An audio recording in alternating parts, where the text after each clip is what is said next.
Барлықтарыңызға қайырлы күн. Менің каналыма қош келдіңіздер. Бүгін сіздермен осындай кішкентай сумка тоқылуын көрсетемін сіздерге. Тоқылу әдісі өте оңай. Бұны телефонға чехол ретінде тоқып алып ұстауға да болады. Болмаса осындай кішкентай сумка ретінде ұстауға болады. Қазір сіздерге көрсетемін. Мен бүгін мынандай жіптен тоқимын. Бұл иран жібі. Екі қабаттап алдым, себебі формасын жақсы ұстайтын болады. И маған 2,5 крючок керек болатын болады. Ал ендеше бастайық. Мінекей 22 петля теріп алдым. Енді мына соңғы петлядан ұстап тұрып, жоғары 2 петля көтерілеміз. 2 воздушный. Енді полустолбик с накидом тоқитын боламыз. Ол үшін крючокқа жіпті іліп, мына 3-ші петляға крючокты кіргізіп, жұмыс жібін шығарып аламыз. Мына петляда 3 жіп болды. Енді осыны бұлай бір тоқимыз. Келесі тағы да крючокты жіпке ілеміз. Мына петляға кіргізіп, жұмыс жібін шығарып аламыз. Мына петляда 3 жіп тұр, соны осылай бір тоқимыз. Тағы да көрсетем, крючокке жіпті ілдік, петлядан өткізіп, 3 жіп крючокта, соны бір өткіземіз былай тоқып.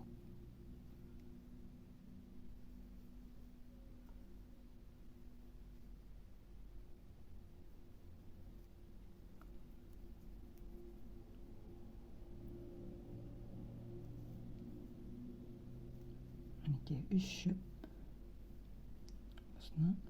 Біз полустолбик с накидом тоқып жатырмыз. Осылай аяғына дейін тоқып шығамыз.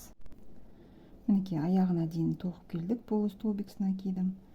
Енді мына соңғы петляға 3 полустолбик с накидом тоқимыз осы бір жерге.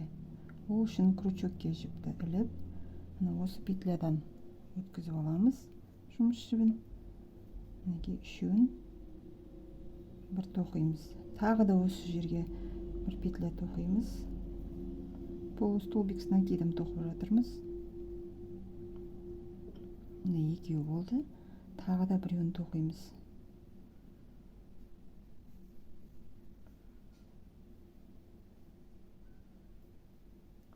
Мінекей мына жіпті былай тартамыз да. Енді мына әр столбиктің басында мынандай бір петлялар тұр ғой, соған полустолбик с накидом тоқитын боламыз. Мінекей мынаған кіргіземіз.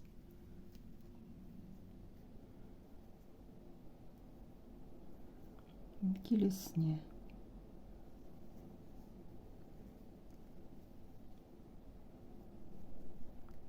мына жіп қосылып тоқылып кетеді.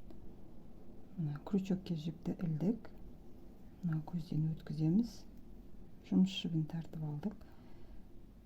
Мінекей бір өткіздік. Тағы да көрсетейін. Крючокке ілдік жіпті, мына жерден өткіземіз.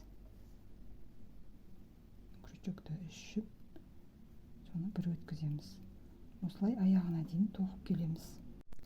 Мінекей осылай тоқып шықтық. Сіздерге соңғы жағын көрсетейін. Мінекей крючокка петляны іліп, жұмыс жібін шығарамыз. Осылай полустолбик с накидом тоқимыз. Соңғы петлясы бұлай. Қазір көрсетем. Осылай мына петляға енді соединительный столбик жасаймыз. Екеуін біріктіретін боламыз. Мына петляменен міне осындай болып шығу керек. Бұл бірінші қатарымыз бітті. Енді екінші қатар тоқу үшін біз 2 воздушный петля көтеріп аламыз. Әр қарадайда полустолбик с накидом тоқимыз. Крючокке жіпті іліп, тура осы жерден тағы да біреуін тоқимыз. Енді бір көзін тастап, келесісіне тоқитын боламыз полустолбик с накидом. Крючокке жіпті ілдік, мынаған өткіземіз. Осылай бір тоқимыз. тағы да осы жерге полустолбик накидым тоқимыз.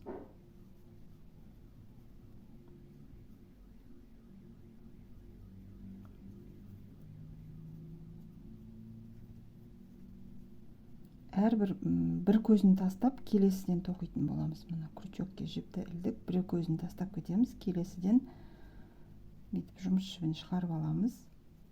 Мына крючокта үшеу болды жіп, соны өткіземіз былай. Енді тура осы жерге тағы да біреуін тоқитын боламыз.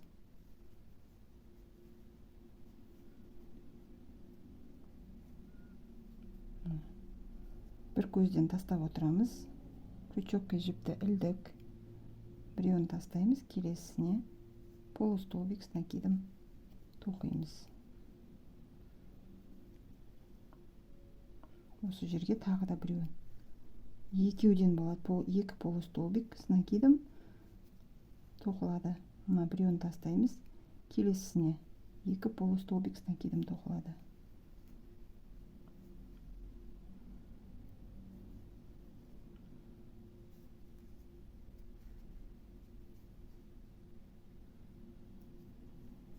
Осылай айналдыра, мына жерге дейін, мына былайынан тоқып шығамыз.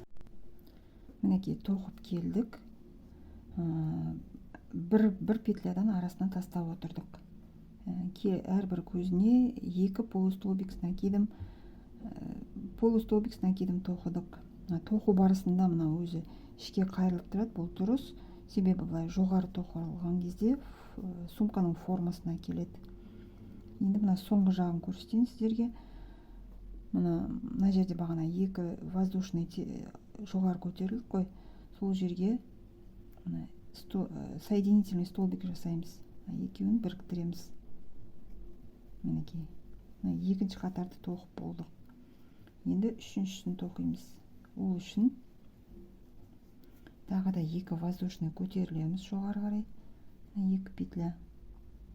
Енді тура осы жерге полустолбик с накидом тоқимыз.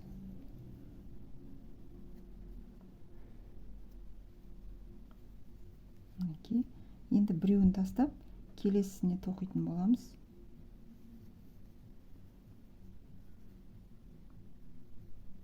Тағы да осы жерге полустолбик с накидом тағы біреуін тоқимыз.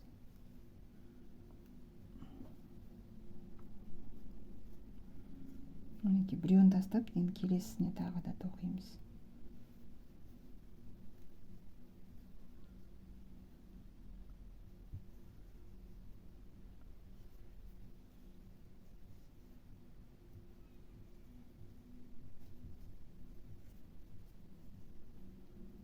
Біреуін тастаймыз, келесісіне екі полустолбик с накидом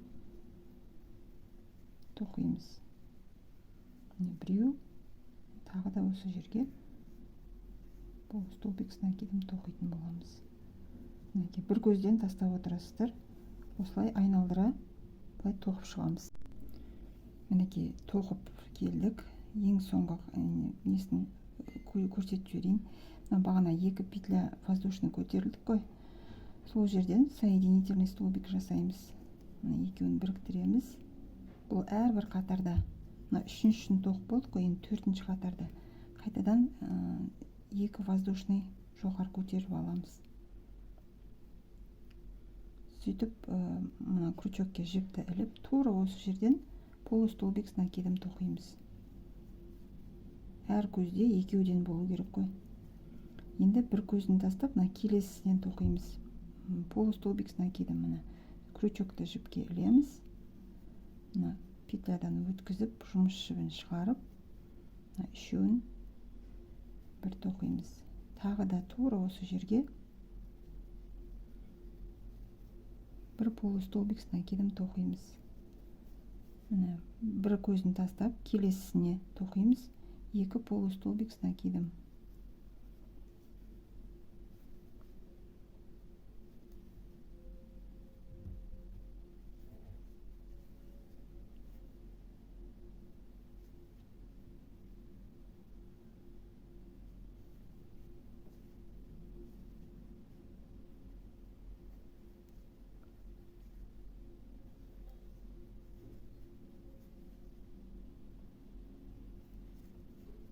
тағы көрсетейін. Крючокке жіпті ілдік, бір көзін тастаймыз. Келесісіне жіпті өткізіп, крючокты 3 жіп, бір тоқимыз. Тағы осы жерге полустолбик с накидом тағы да біреуін тоқимыз.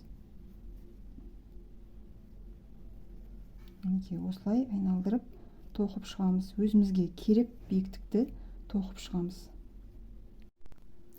Мінекей жаңағы узормен мен 14 қатар тоқып шықтым. Енді сумка әдемі болу үшін мынандай 3 қатар столбик без накида тоқып шығамыз. Мынаған оны былай жасаймыз. Соңғы тоқтаған жерден бір петля іліп алдым, бір воздушный жасаймыз. Енді мына әрбір көзіне столбик без накида тоқып шығамыз. Мына тесікке ортасына. Мына екі жіп тұр ғой, міне соның ортасында үстіндегі көзден аламыз. Енді мына екі ортасынан аламыз. Енді мына тұр ғой, мына екі жіп бір жерден бағана шықты ғой, соның төбесінен осылай аламыз. Енді мына екі жерден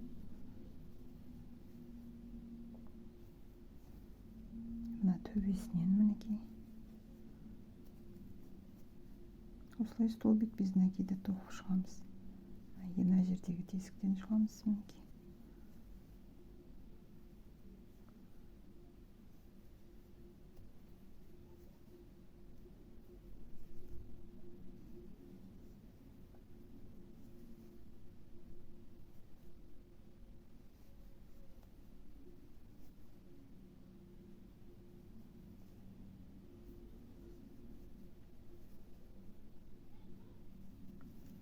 Осылай айналдыра тоқып шығамыз. Мінекей жаңа столбик без накидамен мен екі қатар тоқып шықтым. Міне ең соңғысына өстіп соединение жасаймыз, біріктірдік. Осы жерден жіпті қиып тастаймыз.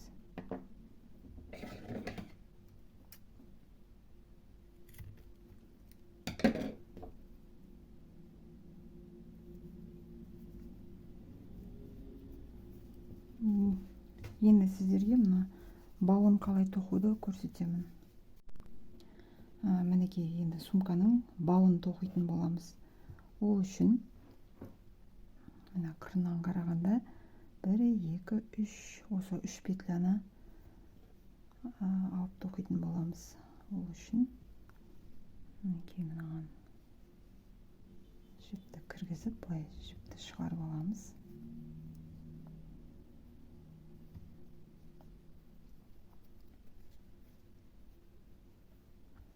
Бір петля тоқып аламыз. Келесісіне столбик без накида біреу тоқимыз, екіншісіне, үшіншісіне.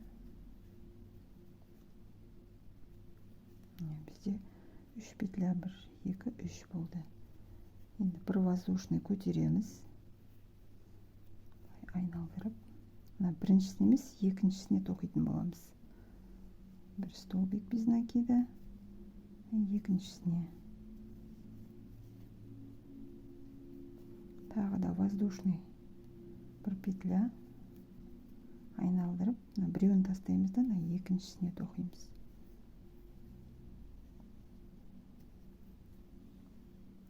Ең соңғысына бір петля без накида тоқимыз, тағы бір воздушный көтереміз, біреуін тастап отырамыз, екіншісіне тоқимыз. Бір столбик, ең шеткісіне тоқитын боламыз. Бір воздушный петля үнемі көтеріліп отырамыз былай. Айналдырған кезде бір петляны тастап отырамыз, екіншісіне тоқимыз. Біреу,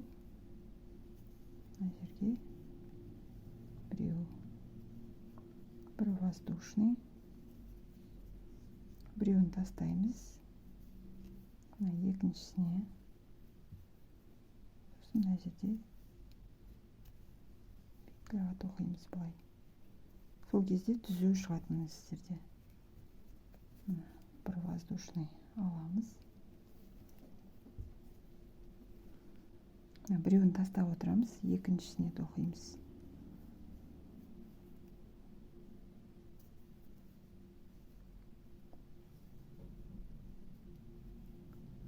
Бір воздушный айналдырамыз. Біреуін тастаймыз, екіншісіне.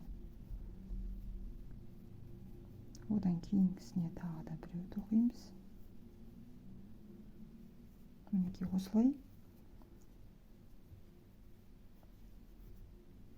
Осылай өздеріңізге керек биіктікті, ұзындықты тоқып алу керек. Мінекей мен бауын тоқып шықтым. Осындай өте ұзын қылған жоқпын. Себебі мен тоқып жатқан сумочкам балаларға арналған. Мінекей. Сосын мына жерінде кнопка, замок жасамадым, себебі ашылып жабылуы оңай болсын деп мынандай 18 воздушный петля теріп алдым да, түйме қадап, осындай петлямен бүйтіп жауып қоятын болады. Осылай тоқып шықтым. Енді бұл балдарға арналған сумка болғаннан кейін мен мынандай ойыншық тоқып алдым. Міне аю осылай қойылып. Басын тоқып алдым. Мінекей екі аяғын